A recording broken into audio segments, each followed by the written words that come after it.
shots so far for Dallas as they'll carry in down the right wing side. Evgeny Zhdanov off to a good start to the year. Helps set it up. And a big rebound off the pass. Georgiev worked to the left and scored!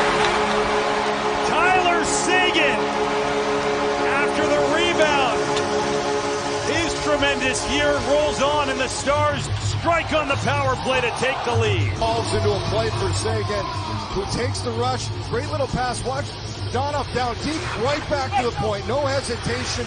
That sets up a play. This is a real good play in the net. Feel the pressure, puck recovery, and it comes to Seguin off a great feed as he puts in his ninth. But great work by Marchment to get to that loose puck. And Seguin didn't get all of it, got